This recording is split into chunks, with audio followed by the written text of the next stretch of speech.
Hello, this is Dylan Moore with IRETA TV coming to you today. It is January 25th, 2022. It's a Tuesday, and I've got Mark Herr from the Center for Self-Governance back again to talk about some self-governance. Mark, I super appreciate you coming back on. It's always completely fascinating and helpful, and I don't know if motivating is the right word, but having you on really helps me feel like I have more solutions for dealing with the increasing chaos in the world. So again, thank you for taking the time. Thanks, Dylan. Appreciate you having me on the IRETA TV. You guys are awesome. Awesome. So I've been hearing about your, I don't know if it's new or if it's just gotten more popular recently, history of government schools class presentation that you've been giving, and I wanted to hear some of it myself and maybe give people an idea of what some of the more interesting points would be, because government schools are a hot topic on everybody's mind right now. And I was wondering, if we could start, if it'd be a good idea to start describing what's the pain that everybody's suddenly feeling that they didn't feel before, that is making them suddenly decide that they want to get more interested and involved in what's going on with government schools. It's the elimination of parenthood. In a book written by Plato in 375 BC, he argued that all the children would be held in common, and so no parent would know their child and no child would know their parent. And so what we're experiencing is kind of a 2,400-year-old philosophy on the eradication of parenthood. And so part of the process of doing that is these policies of diversity, equity, inclusion, social emotional learning, critical race theory, comprehensive sex education, vaccines, mask mandates, et cetera, parents being labeled terrorists. Those are all the symptoms and the manifestations of this philosophical effort to eliminate parenthood. And the reactions we're seeing, so this all seems to be, it's not that it's coming at once, it's just feeling like it's coming at once, because you and I both know that there's been a very long and patient setup to this, but it feels like it's all coming at once. And suddenly, like you just said, parents are getting labeled domestic terrorists because they're getting upset. And so parents feel the pain. And I mean, society as a whole is feeling this pain, but we're talking about parents because they're the ones that are more front and center on this. The parents are feeling the pain and they're reacting. And we're seeing, and a lot of the reactions we're seeing is they go to the school board and they start beating their chest and yelling. I mean, not literally, but maybe in some cases, but typically not literally.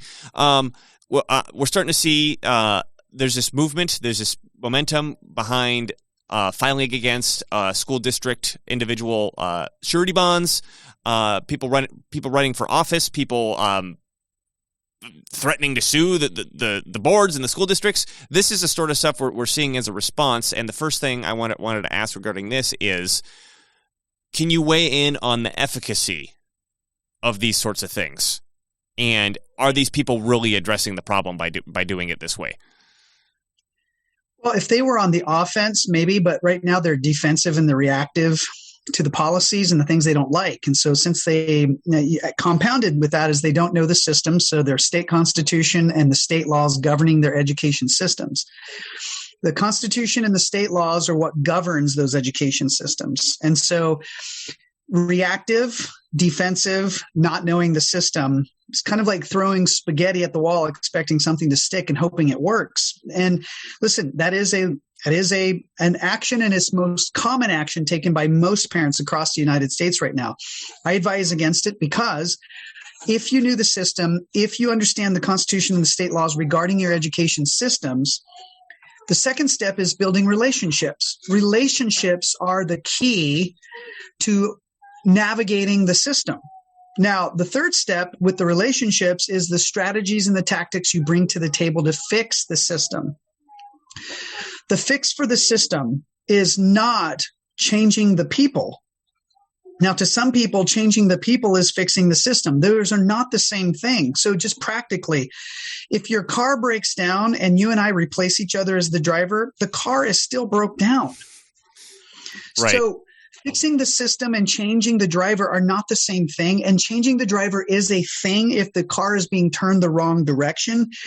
But we have to understand that parenthood, if I'm correct in my assumptions, parenthood is under a threat. That is a systemic thing. That is not a symptomatic thing like CRT, diversity, equity, inclusion, SEL, comprehensive sex ed, all of those endless things. Yep. All the curriculum is bad and the teacher is awful and the superintendent hates my guts and I've been trespassed.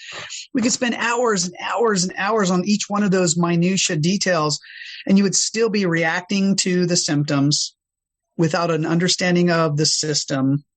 The relationships are not there to navigate the system. And as a result, your strategies and tactics will be worked against you. So I want to give you a practical example for your parents on how this is being used against you. So when you show up and you become confrontational, so you're going when you to say show, I'm sorry to interrupt, but when you say show up, you mean like show up to the school board meeting, right? You show up to participate politically, whether it's at the legislature, a school board meeting, or whatever you're doing related to your child's education because you're concerned about it. So I'm gonna show up wherever that is. Okay, in most cases it's the school board, and you find out that the rules are not in your favor. So they find ways to manipulate you out of participating. They shrink down the number of minutes you can talk. They cite you for trespassing. They use the COVID-19s. They're going to do everything on Zoom. You know what I mean? There's all of these things, and they become very frustrating to you. Number one, I get it. You're a parent. You're raising kids. You got jobs. You got other things to do. You're trying to fix the water faucet. You know what I mean? Yeah. You're overwhelmed already. Part of it is a lack of understanding of the system. And in that frustration, you're coming into contact with something you don't understand, but you're participating. So it's kind of it's a paradox. You know what I mean? It's like it's a lose-lose situation. You don't know the system, but you're participating, and then they're frustrating participation. So last year, the National School Board Association sent a letter to the President Biden saying, hey, we have these threats of violence, acts of violence, and they listed some things. One was a father who showed up at the school board because his daughter had been raped by a transgender, and they weren't investigating, so he was very frustrated. They arrested him and had him escorted. NSBA used that as an example of domestic terrorism event. A father, daughter raped, he showed up, they're not investigating. So he's feeling frustrated by the system. And the people who are using the system they weren't meeting halfway. You know what I mean? It's like the passenger went up to the cockpit and knocked on the door, and the pilot's ignoring them. Right. You know what I mean? Kind of a thing. And so National School Board Association, in effect, is now labeled anyone who participates in the policy making for schools in America related to public education as potential domestic terrorist threat. So right away, that raises a lot of alarms. Okay, because now you're participating, but you don't know the system. They know it better than you do. The stewardesses and the pilots, they know how that plane works better than you do. Okay, it's been hijacked by the hijackers in Flight 93 in 2001, and you're like trying to figure out, how do I take over the cockpit? Okay, right. And so what's happening now is that this feeds into that philosophical belief system that there are no parents in the United States system. They're trying to get rid of it or eliminate it, but based on my theory. Okay, and so what this does is this weaponizes government. So the label is now used as a tool to weaponize the government. So what's the very first thing that happened? October 21st, an FBI whistleblower comes out and says, hey, the FBI is in fact using counterterrorism tools against parents in the United States. So the next day, the National School Board Association, they apologize. Oh, we're sorry. The problem is we're solved. Sorry, but we're sorry. Yeah. Yes. But there's fallout from it because on November 16th, a mother was at her home homeschooling her kids, and the FBI, along with the Colorado Bureau of Investigation, raided her home. Unreal. So there's fallout from that letter. Even though they apologized, there's fallout from the FBI raiding the home. Secondly, Department of Homeland Security is in coordination with some school districts in Utah to implement a new threat reporting system for school board members. So 7 parents in Utah have been cited, trespassed, and arrested, now have court dates for trespassing, showing up to school board meetings. That data goes into that reporting system and then is fed into the January 12th creation of the Department of Justice Domestic Terrorism Threat Unit. So the NSBA's letter has fallout. And so if you show up to the school board because you don't know the system, but you're there for your kid's upbringing, it's already it's set up to work against you. Sorry to interrupt you. Yeah. No, it's set up to work against you if you don't handle the system correctly, is my point. Don't misunderstand. Don't show up because you're a domestic terrorist now. No, that's not what we're saying. We're saying is if you don't understand the nature of the threat against you, and it's parenthood, it's the elimination of parenthood. You now show up because you're like, oh, you better believe I'm a parent, by golly, right? Now that it's weaponized, the city police, the sheriff's department, the State Bureau of Investigation in cooperation with these federal agencies, DOJ, FBI, DHS, in order to eliminate your parenthood. So you have to be smart, guys. I mean, your kiddos, you know how they are with boundaries. They violate it. They get 13, 14, everything goes crazy. The hormones, all this stuff, the rebellion, they hate your guts. They love you one day. I mean, next thing you know, they're running away from home. You know what I'm saying? So you're like, what the heck's going on? You know how to navigate those challenges. It's important for you to understand the challenges you're facing as parents right now, and your parenthood is under threat. So it is a serious thing. And I love to joke about it, but it's a serious thing. I just interviewed 7 parents who were literally cited, trespassed, and arrested for trespassing. DHS was in coordination with those school districts, collecting that data, filtering it into their threat assessment system, funneling that to the Department of Justice Domestic Terrorism Unit, that it is tied then to law enforcement through the FBI. So to come full circle, it's really important that parents understand how to navigate the system.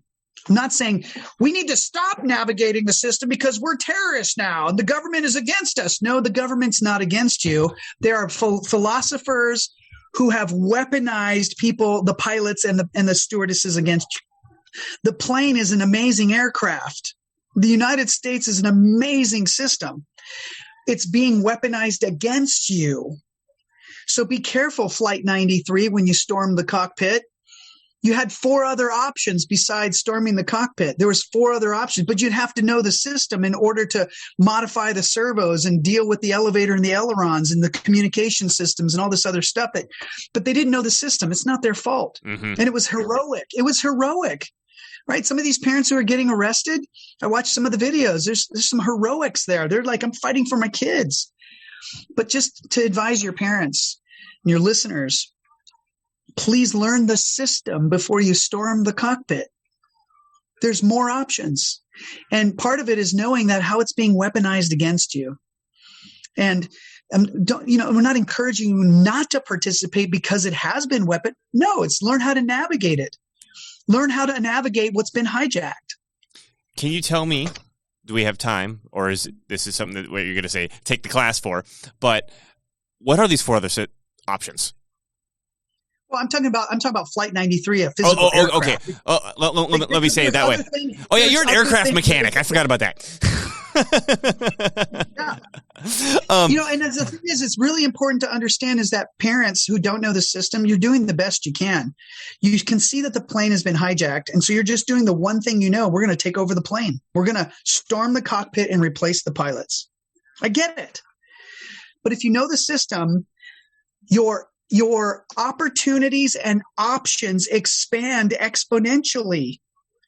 And the DOJ and the FBI, you're like, oh, come on, Mark, that's a Goliath. What can one person do against Goliath? Come on, people. David took a little stone while the rest of the army was cowering in fear of Goliath and took him out in the forehead. Now I'm not literally saying to do that. Yeah.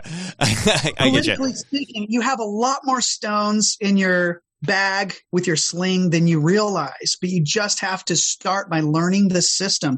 And the key is your state constitution. Our structures of school government class is designed to introduce you to your state constitution and the state laws that govern all of your education systems, including but not limited to public education system, charter education system, private education system, and homeschool educations. So there's 4 additional systems in your state that are governed by your constitution and state laws. Now, you would say, well, these school board members and these superintendents, they're not listening to us and they're evil, corrupt bastards from the pit of hell. Time out. Okay? Before we make it an emotional attack on human beings who are being manipulated by this philosophy of eliminating your parenthood, why don't you learn the Constitution and your state laws first so that you can identify the conduits and the parasites that are sucking off the brain cells of your superintendent and school board members. Now, when you go in and you're going to sue them, if they have harmed your child, I just met with a woman last night from Utah whose daughter was segregated in the back of the classroom because she wasn't wearing a mask by herself. She got home, told her mom recorded the conversation. The child is like weeping. The psychological damage to the child, like isolated, segregated, marginalized, contempt, you're evil, you're a parasite, all that language. And now the mom's just like, right? Yeah, like, I'm going to kill. Yeah. Okay. And she's taking our structure of school government class last night just for Utah. And we do this for all 50 states. So if you want to, Washington State, Utah State, I was just on a call this morning for South Carolina, going through their constitution and state laws. And there's, and they're a Republican state, they're conservative. We're the most freest state on the earth. And I'm like, no, you're not.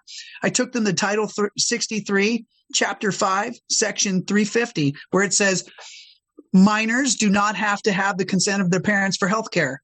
I said, did you guys know this? But you're busy fighting. You're fighting against those corrupt school board members. And I'm like, your state law is governed by the state legislature. And then I asked, what's your relationship with your representatives? They didn't know who their representatives are. I was like, so they're the ones who made the law that says it can violate your consent for health care.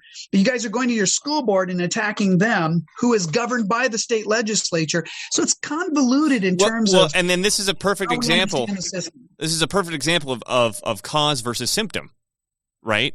Where maybe attack's not the right word. The initial thrust of the pain happens. There's an emotional response. The person having the emotional response sees this closest thing they can that they think it's coming from, and they go after that. Right? That's right. Right? That thing, in this example, school board, school district, superintendent, whatever, that's not causing the pain. It's an instrument in the tool causing the pain, but it's not the cause in the back. Yeah. That's the first thing that parents see. And it's really important that they understand is that these philosophers and these policy creators who don't believe in parenthood, in order to get there, they study your human nature. Mm-hmm. And your human nature is familial. You raped my daughter, I'm going to kill you. Mm-hmm. You smacked my brother, I'm going to beat you. I'm only allowed to beat up my brother, not you. You know what I mean? Right. And that's our familial human nature. They've studied this inside and out. And so your natural response is to go to the first thing you see. You're going to hit, you're going to punch, you're going to point at, you're going to middle finger the first thing you see. And the school board and the superintendent is not the source of your problem. It's literally kind of the melanoma on the skin, and that's the first thing you see. Mm-hmm. So your natural reaction is to cut it out. That was a really weird metaphor. Sorry. It's totally fine. So can you start to – and let's take Washington State. We're both in Washington State, so let's just take that as the example. Start to give an idea of, okay, if I'm going to slow this anger down, not go after the first thing I see, what are the first steps to learning the system and applying something that's long-term strategy as opposed to just knee-jerk reaction strategy? Well, there's a couple things. I mean, first you have to step back and realize your kid isn't the only one this is happening to across this country. Why? Because my theory is that parenthood is what's under threat, not your kid. Parenthood. Secondly, you live in the state of Washington or the state of South Carolina. Go get your state constitution. It's the document that governs your relationships with every other parent and school board member in the state of Washington or South Carolina. Secondly, that state constitution is going to describe who is the primary stakeholder in the education systems for whatever state you live in. Okay. So, for example, Washington's the primary stakeholder of the education systems, plural, including but not limited to public, charter, private, and homeschool, is the state legislature of Washington. Wow. Okay. Secondly, well, the state legislature creates all the laws. Okay. So then go to the state laws, because who made it? The legislature. So what am I looking up when I go there? I'm looking up school districts and charter schools and private schools and home schools and education districts, education schools. I'm looking up regional service districts, education service district. I'm just looking up whatever there is in the system. I'm opening the manual that's in my glove box that I never looked at until my tire went flat. I'm opening it up, and I'm looking up all those things in the manual. In this case, the manual is the Constitution and the state law. And it's really important that you don't look at it from your bias, the way you want it to be. You have to understand how the system is functioning right now so that you can work with your fellow community and colleagues or whoever to fix the system in the future. Operating the car the way you want it to is going to get people killed and hurt. Seriously, kids. So you've really got to step back and recognize this isn't just happening to your kids. This is nationwide because Parenthood is under assault. That's my opinion, our organization's opinion. So that's where we are. Secondly is, where do I go to find out all these systems? How is it structured? I go to the manuals. The manuals, Constitution, that's number one. That's the global manual for what's going on in your state. Secondly is the state law, because they're the primary stakeholder in education systems. Whether it's homeschool or public school, it doesn't matter. They're the primary, according to the Washington Constitution. I'm going to go look in the laws. I'm going to find those things. Like there's a specific section for homeschool, specific for private, specific for charter. I mean, it's all there in the manual. But we tend to go straight to the pilot and yell at the pilots without knowing the system. So know the system. Number two, rather than yelling at the pilots and the stewardesses, what if I were to tell your audience and listeners that there's a saboteur in the baggage compartment cutting the wires while you're busy screaming at the stewardesses and the pilots? You might be focused on the wrong people. Right. They might be manipulated by the saboteurs. Like they don't know they're crashing the plane. They're just surviving, man. They're just doing what they think is right. And if they knew, maybe they would act a little bit differently. And maybe. Literally, it's a distraction of human nature, because the pilots and the stewardesses, they're the governing of the plane. So they've got power and control, and they've got pensions, and they've got unions, and they've got all this stuff. They get all these trainings. Like the second piece of this is to understand, when you build the relationship, don't just go in there haphazardly screaming and yelling and tell them that you're the primary stakeholder in their upbringing. It's not going to work. They can't hear you. You're a domestic terrorist threat to them. You want to change that? You might want to figure out where the parasites are getting into their brains. The saboteurs in the baggage compartment. How are they gaining access to your governing? There's probably some association. It's called the association movement. That's like attached to them. They're going to provide them three things: governance training, how the system works according to the association; liability protection; and what we call lose the republic policy. Okay. These three things are going to be these three things are going to be offered to your school board members or to your superintendent that are going to be in contradiction to your parenthood. So when they receive governance training, they're teaching them diversity, equity, inclusion. They're teaching them social emotional learning. They're teaching them all this stuff. They're saying the superintendent is the controller. You guys are liable. You can be sued. You should be scared for your lives. It's a corporation. That's what they're training them at these other places outside of the parents' purview, because they know that you're just at home babysitting your kid in the public school system. They come back home and you're like, what happened to my kid? Why is he burning down the ICE building in Tacoma? Why did he join the social justice movement? Now he hates me and calls me a white privileged, white supremacist, neo-Nazi, nativist, nationalist, fascist. Huh? What just happened? Tell me what just happened? Yeah. Well, that's because the association provided them with the governance training. Secondly, liability protection. These associations we're here to protect you. We're your guardians, kind of like the mafia, right? We're here to protect you. You take our training, we'll protect you. And what I mean is, like, those surety bonds you're talking about, the insurance from lawsuits and stuff, that's coming from those associations. Number three is the policy, which is the most important piece of this. The cooperative federalism, or I call it lose the republic policy, is where these DEI, SEL, CRT, CSE, comprehensive sex education mandates, healthcare mandates, lunch programs, you name it, everything. Parent trainings. They got the whole ball game comes from these associations, injected into your school board, injected through your superintendent. So when you show up as a parent, you're like, what? I just ran into this cockpit wall, right? And this cockpit wall is basically, making it impossible for me to be the primary stakeholder in my child's upbringing, because now I'm a terrorist. Now I've been cited for trespassing. Now I can't come to the meetings anymore. Now I have to choose to homeschool my kid. You see my point? Yeah, I see your point. Yeah. The consequences are astronomical. So I would say step one, realize this isn't just happening to your kid. It's all over across the country. Parenthood is under threat. Number two, learn the system, state constitution, state laws. Number three, you got to build relationships with them. They're the pilots and the stewardesses. They're being manipulated by these external associations. And as passengers of the plane, don't storm the cockpit just yet. You might accidentally crash the plane, and the saboteurs may have induced you to do it. Well, so that is an excellent point. So a lot of talk that I hear is encouraging people to get their kids out of public schools. And now, as a personal decision, someone might think, okay, I could do a better job than the public school. That's not what I'm talking about. What I'm talking about is that there's this emphasis of let's all pull our kids out of public school, and then they'll just implode because they don't have anything to work with.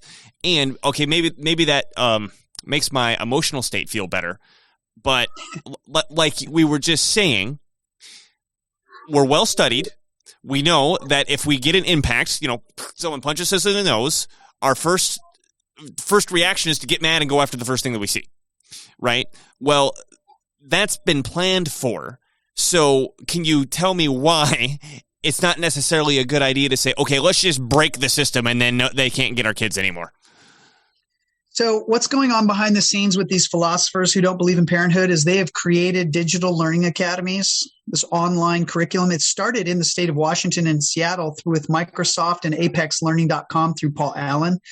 And so it's really important that parents understand if you're going to pull your kids out and you're going to try to crash the public school system, what you're doing is you're doing two things. You're eliminating the school system, and they already have the replacement. It's called the Education Service District. Number two, they have the way to implement it is called the Digital Learning Academy.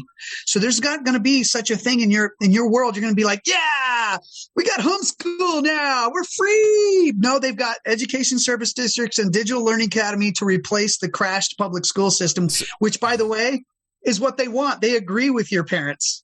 Yeah, they want it to crash. I mean, this is Hegelian dialectic, right? You cause the problem, see the reaction, and you provide the solution. And the solution will be in the next 5 to 10 years is the Education Service District. It's already built in the Washington state law. Same with South Carolina law, everywhere. Okay. And the second piece of it is the digital learning academies. It's already being implemented in Idaho and states like Utah. And so it's really important that they understand if you crash that system, they already have the replacement system. So if your kid is at home, homeschool as you know it is going to be public school at home through their digital learning academy managed by their education service districts. Be careful what cockpit you storm. Right. And so basically, I'm guessing the law is either this way or the law would become this way very quickly, is to say, okay, if you're going to homeschool your kid, homeschool legally means X, Y, and Z. And part of X, Y, and Z is you got to connect their brain into the matrix. Digital Learning Academy, and then it will be governed by the Education Service District. So they already have the infrastructure. When I say they, I'm talking about these people who don't believe in parenthood. I'm not talking about your school board members and your superintendent. Some of them do. Most of them are with you, but their hands are tied because of the structure of the school system, which is something that our organization exists. It's why we exist, is not just to teach you the structure of school government and introduce you to your constitution and state law. We provide leadership training to teach you strategies and tactics to compete with these anti-parenthood philosophers and policymakers who don't live in your state. They live in these associations, and they're literally parasitic relationship with your school boards and your superintendents. Tell us more about these associations. So, if dear listener, if you go take the CSG training, you will learn much, much, much about what these associations are and what they do. But if, Mark, you could briefly mention and maybe give an example or two of what these associations are and why they're so influential and how they're not actually governing. Yes. National School Board Association is the one that wrote the letter about parents being terrorists in September 29th, 2021. Okay, there's fallout from it now. That association represented 90,000 school board members and 14,000 school districts. Now, 19 states have withdrawn because of that letter and the fallout. Now, let me talk about Washington and South Carolina. Washington State has not withdrawn from the National School Board Association. South Carolina has withdrawn from the National School Board Association. But it's very important that you understand how this works, okay? The Washington School Board Association and the South Carolina School Board Association are the associations for all of the school boards within your school district or within your state. So all of the school districts in Washington and all the school districts in South Carolina are members of the State School Board Association. So now follow me. South Carolina School Board Association withdrew from National School Board Association. Washington School Board Association did not withdraw from National School Board Association. Okay, now follow me carefully because school boards in South Carolina can also be members of the National School Board Association. So what CSG students are finding out, and now parents who are attached to these students are finding out, is that the school board members, even though South Carolina withdrew, it wasn't the South Carolina school boards that withdrew. It was because they can make their own individual connections. That is correct, and they have. So now now that what they're doing is they're finding out is that, oh my gosh, no wonder my school board is treating me this way, because next week, 3 of them, that's what I talked with them this morning on my class, 3 of their school board members are going to the convention of the NSBA next week. And they were like, I thought we withdrew. I'm like, it's because when you start to understand the system, the association movement has multiple conduits of parasitic relationships with your school board members. You can't just say, well, the NSBA has been withdrawn by our state. It's done. Yeah. It's not how this works, you guys. These guys aren't going to quit until they eliminate parenthood. You're in the fight for parenthood life. You're not in the fight for your parental rights. They can take those away if you give a parent's rights bill. Because they have multiple conduits and access to your school board member, multiple conduits and access to your superintendent. Right. And so it's important for your listeners and parents, especially, to understand your child isn't the only one going through this. It's nationwide because it's a philosophy of eliminating parenthood. Number 2, your state system is incredibly important to learn, the Constitution and the state law. And number 3, you've got to build relationships with these elected and unelected officials, teachers and principals and school board members alike, so you can identify those external parasitic conduits from the association movement that are going to bypass every time you do something. So one of the things that we've offered as a solution is that you go to your school board member individually, and you ask them straight up, who's the primary stakeholder in a child's upbringing? Do not emotionally respond when they say, oh, I don't think it's the parents, because there's a lot of abusive parents out there. You just quiet, listen. Okay. Internally, let the fires burn, but don't emotionally demonstrate any reaction. Okay. If they say the parents, immediately say, hey, we agree with you and we've got a resolution. Would you be interested in introducing this resolution to your school board? The resolution simply states parents are the primary stakeholders in a child's upbringing, not in their education. You don't want to say education. You want to say upbringing. Is that because it's easy to get around the word education, but it's more difficult to get around the word upbringing? Dude, you're right on target with the situation, and that is these philosophers and policymakers are brilliant wordsmiths. And one of the words that is very important for your listeners to understand is the word stakeholder. It's like land. In their world, it's like a piece of land, like the World War II, in the Pacific, they were going from island to island.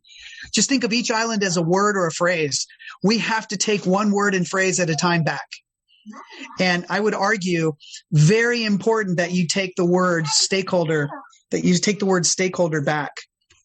And the way you do that is go to your school board members, and rather than attacking them about the mask and the CRT and the blah, blah, blah, blah, blah, go straight to the heart of the issue, which is parenthood. Who's the primary stakeholder in a child's upbringing? Don't say, do you agree with Parenthood? Ugh. The language is critical, primary, stakeholder, adjective, noun, upbringing, future, right? You're talking, it's adverb. Okay, so it's really important. Those of you who are like, I didn't do well in grammar. It's okay. A little bit of training, a little bit of mind shift to understand who's doing this to you. And it's not your superintendent school board. It feels like it. It's easy to attack the first thing you see.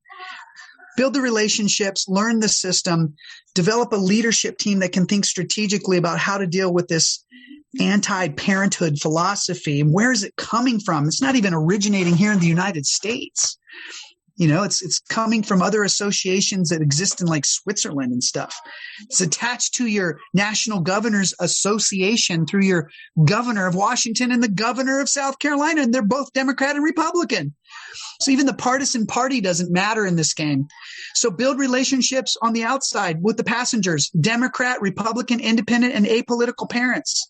Build relationships with public school, charter school, private school, and homeschool parents. Don't discriminate. Why? Because as parents, fight for each other's parenthood.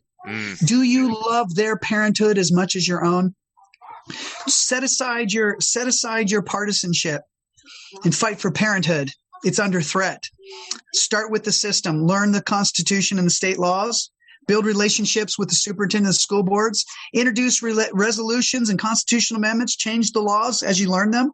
And build a team of D, I, R, and A parents who are public, charter, private, and homeschool. Get them Just all. don't discriminate. Do them all, man. Yeah. Build a team.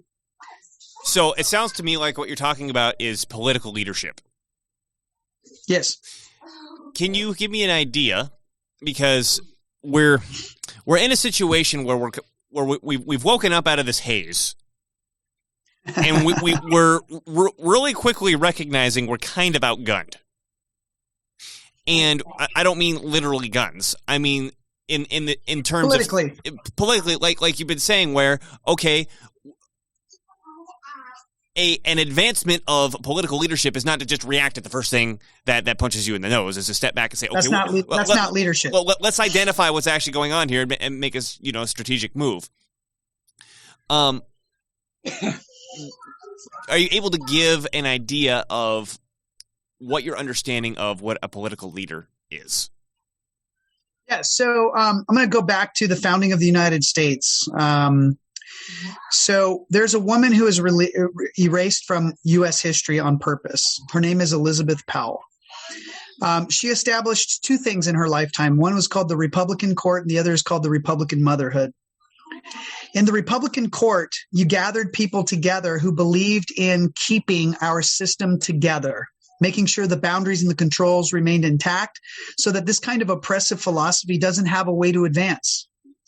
Secondly, she developed this theory of Republican motherhood, and that is, it was the advancement of motherhood at the time of just raising boys to replace their dads and girls to become good wives. No, it was raising young men and women who could think strategically and tactically and politically to keep the republic intact, to prevent the advancement of these tyrannical philosophies.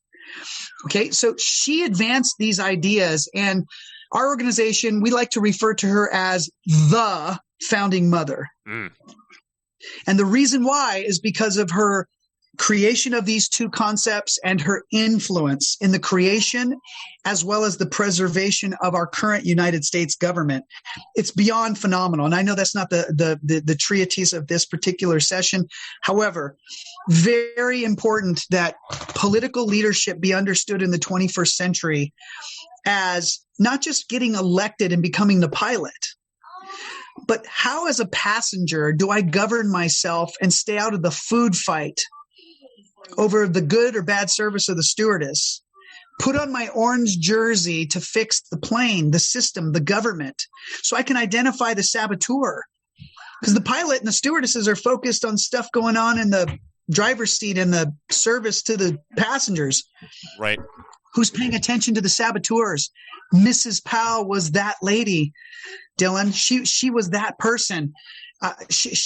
Her profound influence on the founding, the preservation of the United States, her establishment of the Republican court and the Republican motherhood is just off the charts. And these philosophers that are eliminating parenthood have purposely wiped her from the history books in our public school systems, our private school systems. Most people I talk to have never even heard of Elizabeth Powell. Well, it's on purpose. Mm-hmm. She was a political leader without ever having been elected. She wasn't even remembered. And if I have anything to do with it, I'm going to bring her back to the collective consciousness of the American people in the next 5 years. That's excellent. So someone listening to this is now inspired by the things that you said, and they say, I don't want to react emotionally and go after the first thing that seems to be the thing causing my problems. I want to become a political leader. How do they get involved to get training from you, Mark, or your organization? Well, first I would say is, listen, if you're a parent or you're becoming a parent or you're concerned about parents, you're a grandparent, consider our structures of school government class for your state. Number one, it's a great way to kind of just get your feet wet into your state constitution and state law. Secondly, if you're like, okay, this is overwhelming and it's not for me, it's okay. Focus on the things you can. Mm-hmm. For those of you who are like, listen, I hear what you're saying. I really would like to learn a skill set so I can be competitive and I accept this challenge. Then reach out to our organization, figure out the best days and times of the week for you and your community, and we'll set up a Block 1 class, which is an introduction to systematic politics, leadership training. Okay. It's intensive. Okay. I'm going to warn you up front. It's awesome. It's awesome. But it is intensive. It's a 2.5 hour class with conversation attached to it. And then there's training exercises that you go apply in the real world. You come back to Block 2. There's more advancement of your leadership skills. Then you go do 4 exercises. You advance. Okay. You practical application. You come back to Block 3. More transformation of your thinking. You go do exercises. You graduate the program. Our organization believes you will become a political leader like Mrs. Elizabeth Powell, just in the 21st century. That's awesome. And I mean, to that point, it really is. It really is awesome. To that point, we have interviewed several of your students here who have been. Wonderful. South Carolina was one of them. Diane Hardy was an incredible story of what she's been able to do just as an individual. Amazing. Yeah. So it's really no joke that you have a lot more power than you might think you do. And I want to emphasize when Mark's saying when you start to build these relationships, go in there without any bias and hold your emotions back. Something absolutely bizarre that I never would have anticipated happens is the person starts to trust you. I mean, if you think about it, it's like, okay, yeah, if I go in yelling and screaming, they probably don't like me very much, and they're probably going to resist me. But if I go in listening, particularly when they're used to everybody coming in yelling and screaming and making demands, that's really nice to them. And they're not used to it, first of all, and they're getting nice from those associations. They're feeding them, they're flying them, they're providing them protection. I mean, they're giving them everything they want. It's like a John and a prostitute. Yeah, it's like pretty women. You know what I mean? They're really getting fed. So when you show up as a constituent and you're a passenger and you're being nice and you're listening, it's weird. And so they're like, there's something normal about that, and they'll end up like unleashing all kinds of stuff and information on you. And it's exactly what happened to me. With someone on the opposite side of the political aisle for me, I might add. So this isn't something where you go, well, I'm a Republican, so I'm just going to talk to Republicans, or I'm a Democrat, so I'm just going to talk to Democrats. This is wipe that completely clean, and you just go talk to them, and you be nice, and they open up to you. It's incredible. Weird. And that's just a Pandora's box. It's like opening up a wormhole to another dimension. Yes. Once you step through it, it's a whole new world. And what I'm saying by that is like, I got to tell you guys one story. This is amazing. Yeah, I love your stories. Tell it. In Idaho, one of my students, he created an organization that was labeled by Southern Poverty Law Center as anti-government and white supremacy. Of course. Okay. And he started taking my training program, and they started applying it through their membership. And 2 of their members that are on their leadership board went to the legislature applying just this first point, just this very first, there's 10 exercises in our training program, that just the first exercise, this is the result. So one day they were talking to legislators, and the only African-American state legislator who happened to be the minority leader in the Senate came up to them and said, "Hey, do you guys have a few minutes?" Took them to their office.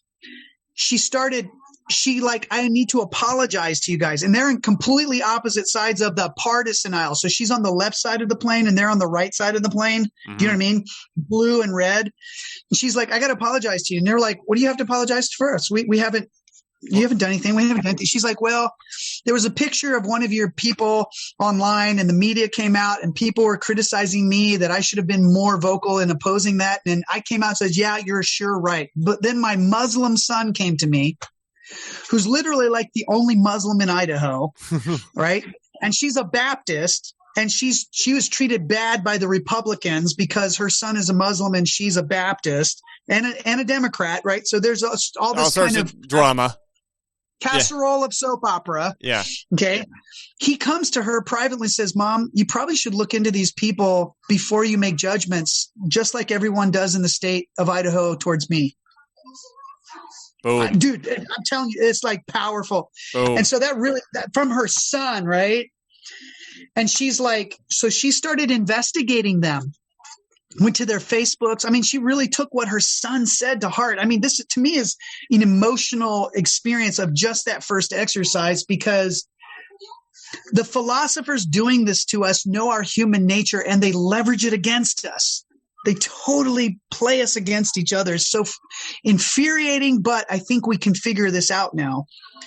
So she went to them to apologize because she says, "I've spent 6 months researching you guys and everything the media has said.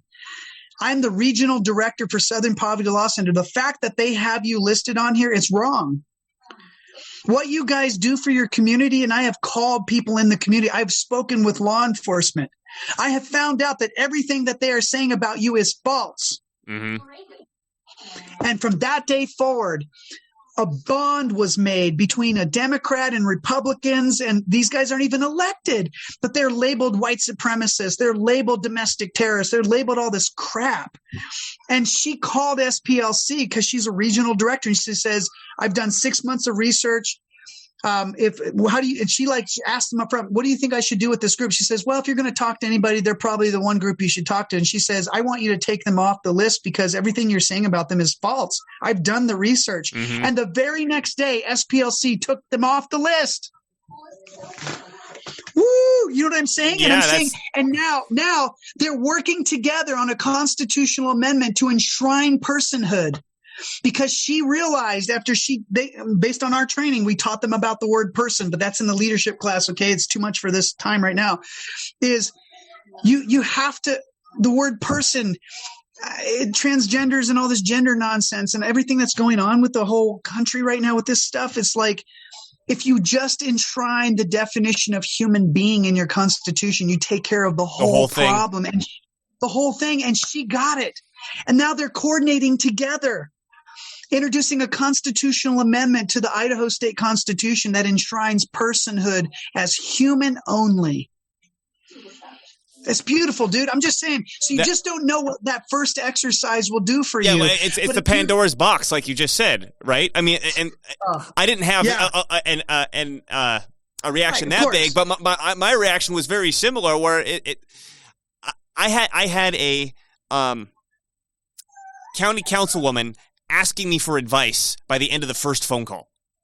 And she's not even in the same political sphere as you are. She's completely opposite of my political sphere. Yeah. The plane, in terms of the plane going left or the plane going right. But in terms of the system, you were less of a passenger to her and more of a mechanic. Mm-hmm. You had more of an orange jersey than you were just the guy on aisle 37 who the federal marshal needs to pay attention to. Right. That's the beauty of just that very first exercise. And our goal is to train a cadre of leaders in the United States who understand and are willing to accept that challenge and be able to kind of circumnavigate this anti-parenthood philosophy that's just permeating our culture, and work together to hey, let's make parents the primary stakeholder in their children's upbringing. And hey, if you're going to abuse your kid and sexually, sorry, we're going to send the cops after your butt and do some really weird stuff to you. You know what I mean? Right. But hey, as long as you are the primary stakeholder, you have these responsibilities in their upbringing. And if you give them away to the state, and the state has to take them away, but we're going to make sure that that's number one on the list, like Utah state laws, the strongest in the nation regarding parental control and primary control. Mm-hmm. I really hope that other states, especially CSG student leaders, will look at the Utah state law and see how they can siphon some of that language into their own state laws and constitution. That's great. Mark, was there anything else that you wanted to add pertinent to this topic that we didn't talk about yet? Brother, I could unload for hours and hours. I think I've probably brainwashed, or mentally waterboarded your audience enough. It's a lot to chew on. I get it. Just want to encourage you. Basically, start with the relationships, like Mrs. Powell. You don't have to be elected. Just look at them as fellow humans. Love their liberty as much as your own. And understand that there's a parasitic philosophy that is attached to their brains right now. We've got to figure out how to cut that off and refeed them. Without killing them. Without killing them. Right. That's right. We got to give them the IV of liberty and disconnect the parasite of anti-parenthood from their brains. That's a great way to put it. And then please take a moment to plug your website. If somebody does want this training, they can go to the website, sure, right? And get in contact with you. Yeah. That's right. centerforselfgovernance.com. We've got a free 5-minute mini course that introduces you to our leadership course. Again, if you want the structure of school government class, just reach out to us. It's all listed there on our website. We have other resources there, films, media, press releases, and papers that have been written, blogs, and all kinds of stuff just to peruse through. Check it out. Let us know how we can help you. Perfect. Well, Mark, President, Center for Self-Governance, Mark Herr, thank you once again for coming on, and this has been Dylan Moore with IRETA TV, and we'll see you next time. Thank you for watching. Thanks, Dylan.